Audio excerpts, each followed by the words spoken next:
आज जीतन मांझी जब हट गया है तब वो सोच रहे हैं कि अगर एक बरगद का पेड़ हटा है तो 4 को 10 को खजूर का पेड़ लगवा लें, इससे हो सकता है। अच्छा, नीतीश कुमार आज आरोप लगाया है कि जो 23 तारीख जो मीटिंग होने वाली है उसमें आप रहते हैं तो आप सारी बातें बीजेपी को बताते हैं।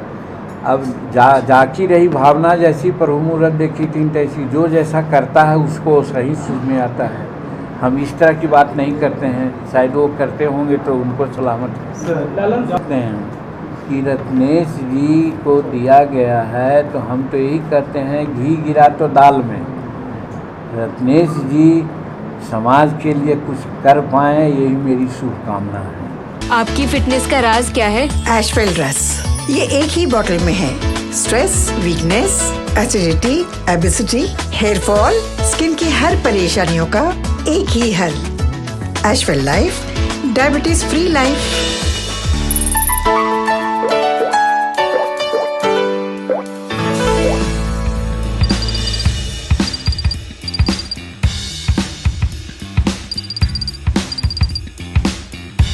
संतोष मांझी के इस्तीफे के बाद पूर्व मंत्री जीतनराम मांझी का खुलासा, सिद्धांत और जनता के काम को सर्वोपरि समझा, इसीलिए इस्तीफा दे दिया।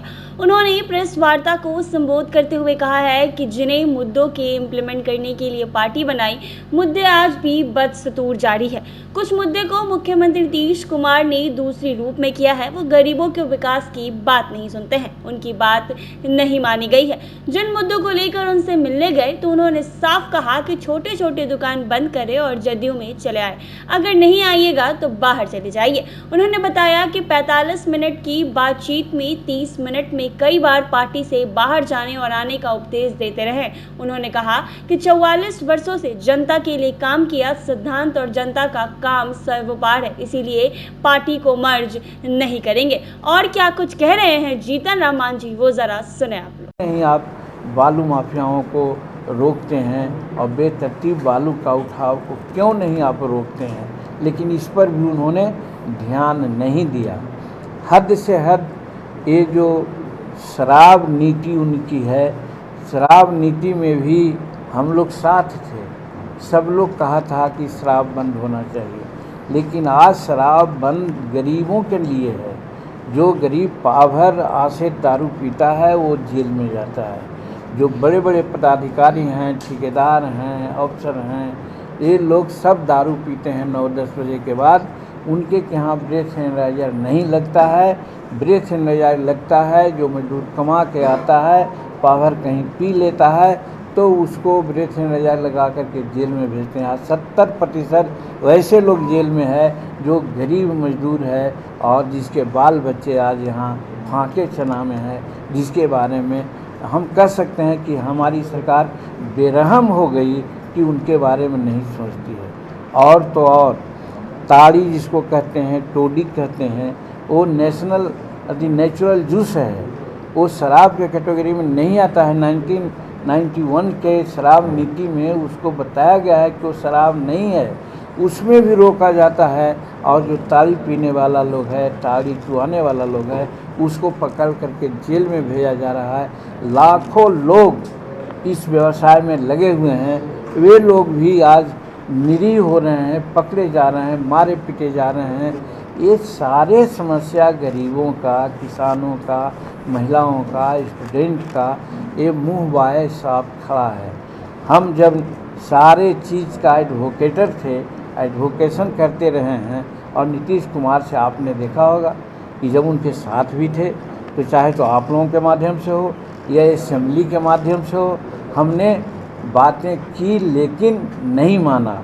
और तो और फिर वो कहे कि छोटे छोटे दुकान चलाने वाले लोग जो हैं उनको दुकान बंद कर देना चाहिए। यही नीतीश कुमार भी कहते थे कि आप क्यों दुकान चला रहे हैं, आप बंद कर दीजिए, जनता दल यूनाइटेड में चले आइए, और नहीं अगर आइएगा तो बाहर जाइए। हम अपने अकेले नहीं थे, हमारे चारों विधायक, हमारे जो मंत्री सुवन जी थे वो भी थे। पांचों के सामने 2-2, 3-3 बार नीतीश कुमार ने कहा कि आप लोग अपना ऑफिस बंद कीजिए, अपना दुकान बंद कीजिए और नहीं तो बाहर जाइए। हम बुलाकर जदयू में शामिल कराया गया। अच्छी बात है, किए होंगे ये देखने के लिए, बताने के लिए कि हाँ भाई जीतन मांझी निकले हैं तो हम उनको ये करते हैं। कल तक भारत रत्न की उपाधि देने के लिए यहाँ का सत्येंद्र गौतम था, 56 दिन बिता करके दिल्ली गया था और दिल्ली में राष्ट्रपति से मिलने की बात थी, प्रधानमंत्री से मिलने की बात थी। उस समय नीतीश कुमार जी क्यों नहीं किए थे?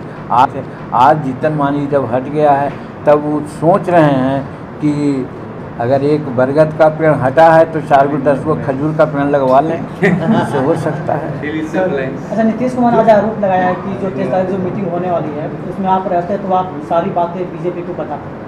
अब जाकी रही भावना जैसी प्रभु मुहूर्त देखी तीन तैसी, जो जैसा करता है उसको सही सूझ में आता है।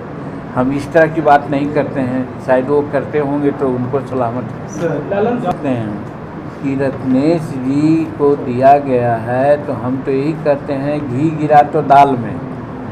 रत्नेश जी समाज के लिए कुछ कर पाएँ, यही मेरी शुभकामना है। उल्टी गंगा बहा करके पानी आ रहा है, कितना पानी यहाँ है आप लोग सब लोग जानते हैं। एक चीज़, दूसरी चीज़, वो जो नया म्यूजियम बिहार में बनाए हैं जिसकी कोई ज़रूरत नहीं थी, हाई कोर्ट ने भी कहा है अब नया म्यूजियम से अंडरग्राउंड बना करके पुराना म्यूजियम तक के रोड बना रहे हैं। ये सब फिजूल खर्ची है, ये अपना नाम दिखाने के समझाने के लिए कि हाँ नीतीश कुमार का ये काम है, ये गरीब का काम है। ये समाज पर भी जो बीत रहा है या जितना भ्रष्टाचार है, भ्रष्टाचार के बारे में ललन बाबू का वीडियो आज सुन रहे थे। उन्होंने कहा था नीतीश कुमार जी को, उसी वीडियो का अंश बोल रहे हैं कि नीतीश जी आप रूप बदल करके थाना में चल जाइए कोई मामला को लेकर, बिना पैसा लिए आपका काम नहीं होता। ये ललन जी कहे थे नीतीश कुमार को उस समय जब इनसे अलग थे। आज नीतीश कुमार बड़ी अच्छे हो गए, आज ललन बाबू बहुत अच्छे हो गए। तो जो कहना था ललन बाबू बहुत अच्छा कह दिया, खाली उनका वीडियो उठा करके देख लेने की ज़रूरत है। 19 को हम लोग तय करेंगे कि लड़ेंगे कि नहीं लड़ेंगे। लड़ेंगे तो किस पार्टी से लड़ेंगे तो मिलने का उन्होंने जोर दिया, इसलिए हम नहीं गए। और उन्होंने कहा कि पार्टी में नहीं आइएगा तो बाहर जाइए, तो हम बाहर आकर के आप लोगों से बात कर रहे हैं। यही 2 मुद्दा था, इसीलिए आप लोगों को कष्ट दिया था। बहुत बहुत धन्यवाद। आप लोग अगर कुछ पूछना चाहते हैं तो पूछिए। आज बोले हैं कि वो भाजपा के लोगों से भी मिलते थे और मेरे पास भी आते थे। देखिए, भाजपा से मिलने के कहाँ कोई प्रमाण है? और मैं कहता हूँ, क्या नीतीश कुमार भाजपा से मिल करके सरकार नहीं बनाए हैं क्या? अगर मिलने होगा हमको तो भाजपा अंत्यज है क्या? लालू जी भाजपा से मिलकर सरकार नहीं बनाए हैं क्या? तो नीतीश कुमार कौन मुँह से बोलते हैं कि भाजपा के साथ जा रहे हैं और भाजपा बहुत खराब पार्टी है? जब क्या तो कहा जाता है कि सब कुछ खा लिया उसके बाद आज परहेज करते हैं। बतावें कि भाजपा के साथ सरकार नहीं बनाए हैं। वो तो सिर्फ चीफ मिनिस्टर रहने के लिए ऐसा करते रहे, कभी भाजपा कभी राजद। और आज तेजस्वी जी को आज लॉलीपॉप दिए हुए हैं। मैं कहता हूँ दावे के साथ कि तेजस्वी को मुख्यमंत्री नहीं बनावेंगे वो, और हो सकता है एक ऐसा समय कि देख लीजिएगा कि वो एनडीए के साथ चले जाएंगे और तेजस्वी जी को अंगूठा दिखला देंगे। मतलब आपके पीछे पीछे वो भी आ जाएंगे। अब आवे कि पीछे की कौन बात, हम अभी कहाँ हैं? हम तो अभी इंडिपेंडेंट हैं। 19 तारीख को हमारी कार्यकारिणी की बैठक है। हम बिना लोगों का राय लिए हुए कुछ नहीं करेंगे। हमारी राय 19 तारीख को होगी। 19 तारीख को अगर कहेंगे कि आपको क्या करना है उसी आलोक में करेंगे। लेकिन इतनी बात ज़रूर कहते हैं, हमारी छोटी पार्टी है। और अमरलता को आप देखा होगा, अमरलता हरा रहने के लिए, फलने फूलने के लिए किसी का सहारा वो लेता है। तो मेरा कहने का मतलब है कि हमको भी अपने जो ये सब जो सिद्धांत है उसको इम्प्लीमेंट करने के लिए, मजबूत होने के लिए हमको किसी न किसी रूप में सहारा लेना पड़ेगा। चाहे वो पार्टी जो हो, वो 19 तारीख को अगर जो हमको निर्देश मिलेगा उसके आलोक में काम करेंगे। बीजेपी अप्रोच कर रही है? हमको अभी कुछ पता नहीं है। राष्ट्रीय अध्यक्ष संतोष कुमार सुमन जी हैं, उनको अप्रोच किया होगा तो मैं नहीं कर सकता हूँ। लेकिन अभी हमको कोई अप्रोच नहीं किया और हम अभी अप्रोच करने की स्थिति में भी नहीं हैं जब तक कि 19 तारीख को हमारा एग्जीक्यूटिव के लोग, नेशनल एग्जीक्यूटिव के लोग डायरेक्शन नहीं था, दोनों दाव पर था। वहाँ पर हमने सिद्धांत और जनता का काम को सर्वोपरि समझा, इसलिए हमने इस्तीफ़ा देना स्वीकार किया और उनसे नीतीश कुमार से बाहर चले गए।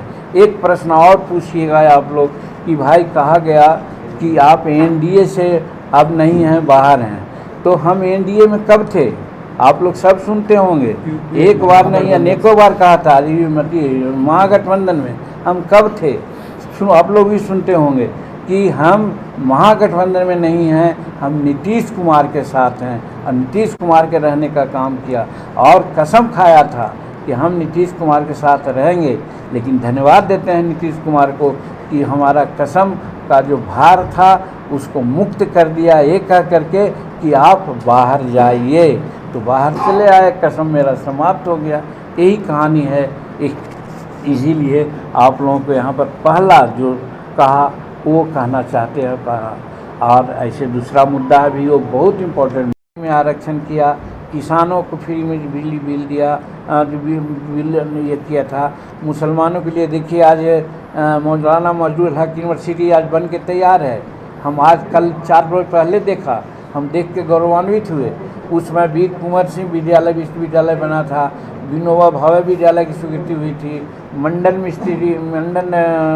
विश्वविद्यालय की बात आई थी, सबके भवन के बन गए थे। सिर्फ और सिर्फ मौलाना मजदूर हक यूनिवर्सिटी का भवन नहीं बना था। हम मुख्यमंत्री के रूप में ज़मीन दिया, पैसा दिया, आज बन करके वो तैयार है। और रहना अगर होता तो हम रिजाइन नहीं करते, हम दे देते त्रिपाठी जी को यानी राज्यपाल महोदय को असेंबली भंग करने का, तो 6 महीना मुख्यमंत्री और हम रहते। यही कारण आप समझिए कि हम कितना महत्वाकांक्षी हैं।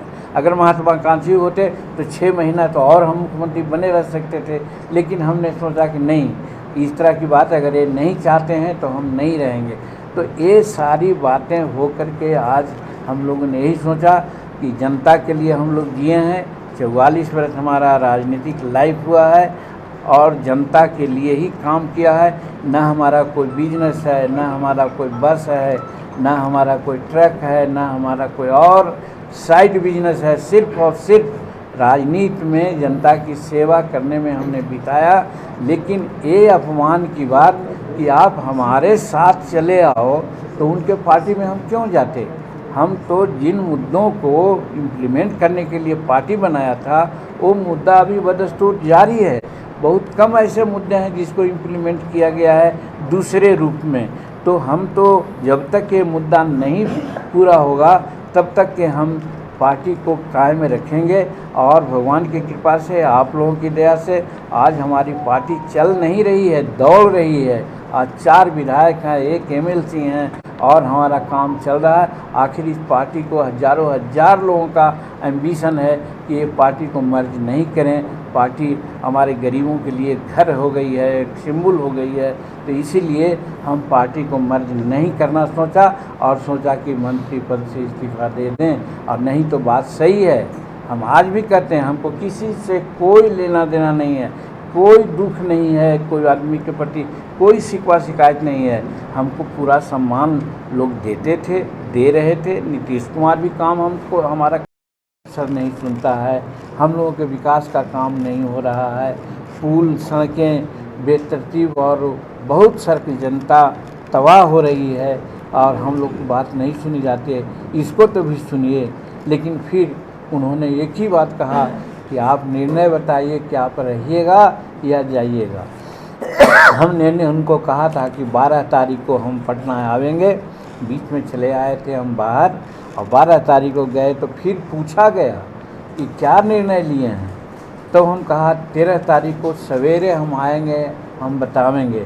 तो 13 तारीख को सवेरे विजय कुमार चौधरी जो फाइनेंस मिनिस्टर अभी हैं उनके पास गए। उनके पास इसलिए गए कि नीतीश कुमार जी डायरेक्ट हम लोगों से मिलने में शायद उनको कुछ तकलीफ़ होती थी, इसलिए वो हिंदुस्तानी अवाम मोर्चा सेकुलर का सारा अफेयर्स सुनते थे विजय कुमार चौधरी के माध्यम से।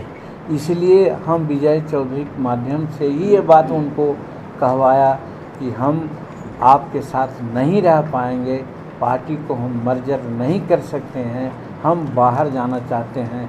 तब हुआ कि थड़ी इस्तीफ़ा दे दीजिए। तो यही 13 तारीख को संतोष कुमार सुमन ने इस्तीफ़ा दिया। यही घटनाक्रम है। हम अपने लिए नहीं, हम समाज के लिए और जनता के लिए इस्तीफ़ा दिया। और कुछ लोग कहते हैं कि हम अपना बेटा को मुख्यमंत्री बनाना चाहते थे, क्योंकि आप लोग पूछिएगा इसीलिए बोल रहे हैं, या आप लोगों के आपके दिल में एम्बिशन है, इसके महत्वाकांक्षी है। एक ही चीज़ हम कहना चाहते हैं कि अगर महत्वाकांक्षी हम में रहती बात, तो बात सही थी कि हम रिजाइन नहीं करते, हम उनके साथ रहते। और जिस समय मुख्यमंत्री हमको नीतीश कुमार बनाए थे लाचारी में, क्योंकि 2014 में चुनाव हार गए थे, चारों बगल से दबाव आ रहा था कि आप रिजाइन कीजिए, रिजाइन कीजिए, रिजाइन कीजिए। तो उन्होंने चुना कि एक सीधा साधा आदमी कौन है, तो जीतन मांझी एक सीधा साधा आदमी जो समझ में आ गया, वो जीतन मांझी को बना दिए। 2 महीना तक काम किए। तो आप लोगों ने सुना हो, कहा होगा, आप ही लोग कहते थे कि जीतन मांझी रेवरस टैंक के रूप में काम कर रहा है, जीतन मांझी रिमोट से काम कर रहा है। इस बात से ऊब करके हम 4-5 महीने जब काम शुरू किया, तब उनको पेट में दर्द होने लगा और लगा, जिसकी चर्चा भी किया। तो आपने सुना जीतन राम मांझी ने क्या कुछ कहा है। गया से अभिषेक कुमार की रिपोर्ट।